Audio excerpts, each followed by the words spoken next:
É isso aí, começando um Comunidade Plus, mais um tema gostoso para a gente discutir aqui, conversar e responder uma dúvida aqui que um rapaz mandou para a gente. Vamos ver. Vamos lá. Os pioneiros adventistas desenvolveram um conceito mais amplo de verdade presente. Você sabe dizer quais verdades bíblicas estão incluídas nesse conceito? Uma pegadinha aí, né? Pra ver se a gente sabe esse negócio. Bem, eu tenho dois pastores aqui, eu espero que eles saibam. Eu acho que é importante a gente destacar aqui que a verdade, o conhecimento da verdade, ele é progressivo. Então, a igreja adventista que existe hoje dentro do seu conhecimento teológico evoluiu bastante em relação àquilo que os primeiros adventistas apresentaram como verdade. Até eles mesmos cresceram no conhecimento da verdade, crendo em uma coisa em um tempo e passando a crer em outra coisa em outro tempo. Então, essa é a primeira coisa que a gente precisa distinguir aqui. A segunda coisa que a gente precisa distinguir é que algumas verdades foram apenas reafirmadas a partir do movimento adventista, como, por exemplo, a Bíblia como única regra de fé e prática, inclusive ela sendo afirmada e apresentada pela própria Ellen White, a quem nós reputamos ter recebido o espírito de profecia. Então, dado essa base para a gente falar sobre verdade presente, eu acho que agora a gente pode avançar para as outras. E tem o fato de que há várias descobertas adventistas, né, dos nossos pioneiros, de mensagens que estavam escondidas, que as pessoas já tinham esquecido e tal. Mensagem do sábado, da imortalidade condicional da alma, as 3 mensagens angélicas, a mensagem de saúde. Isso então faz parte desse contexto. Na verdade, eu acredito que a principal contribuição da Igreja Adventista é unir todas. Porque batismo por imersão, os batistas já faziam. A santidade do casamento, da família, a Igreja Católica sempre falou, defendeu a família, né?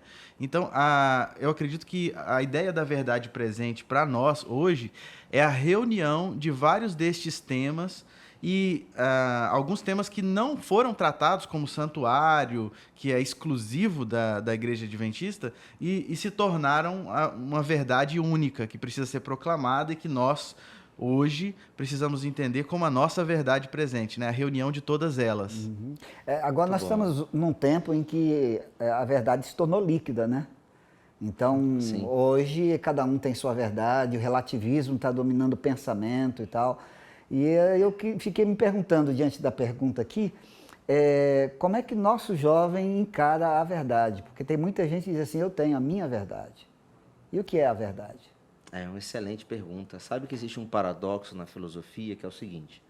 Eita, peraí que complicou. Como é que é? Existe um paradoxo. Se existe relativismo e ele é por si só verdade, então nega-se o absoluto. A pergunta que se faz então é absoluto afirmar que o relativismo é a regra? Em outras palavras, se o relativismo é a regra, ele é absoluto, então existe absoluto, coisa que o relativismo tenta negar. A Bíblia é a nossa única regra de fé e prática e, portanto, é o nosso absoluto. Logo, aquilo que ela nos apresenta deve ser entendido como o absoluto de Deus. E quando a gente vai para a palavra de Deus, ele diz que a palavra de Deus é a verdade. Então, aquilo que está para fora da palavra de Deus deveria ser olhado com cuidado, com cautela, com receio. O que está dentro da palavra de Deus, sim, é entendido para nós, ainda que contra a nossa vontade, como verdade que devemos seguir. Toda regra tem a sua exceção, é mais ou menos isso o paradoxo está falando, mais ou menos isso. Que toda regra tem a sua exceção, então quer dizer que tem regra que não... Entendi. Eu acho interessante esse pensamento e acredito que, infelizmente, nós estamos tão imersos na cultura que a gente também se vê, às vezes, relativizando tudo ou colocando assim, não, é a sua maneira de pensar e tal. Mas é bom também a gente pensar pelo lado positivo, porque isso gera respeito. Você vira para uma pessoa e fala que você acredita assim ou que você tem um regime alimentar diferenciado, a pessoa, por conta da nossa cultura, ela vai respeitar. porque ela está acostumada a entender, cada um tem a sua verdade, né?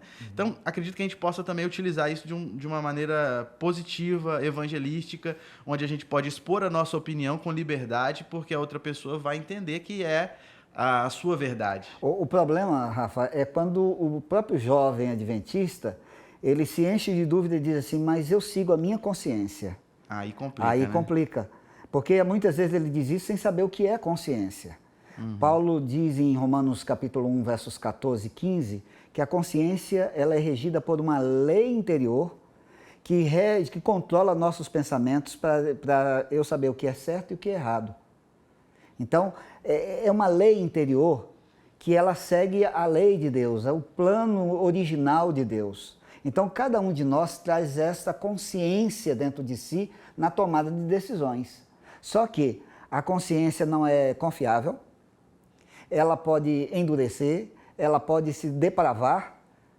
Então, o que você tem que perguntar é qual é a fonte que está alimentando a sua consciência? Qual é a fonte de verdade que você coloca em sua mente? Então, aí sim, se você coloca uma fonte confiável na sua mente, você está seguro para seguir sua consciência. Sim. Caso contrário, você vai viver jogado de um lado para o outro.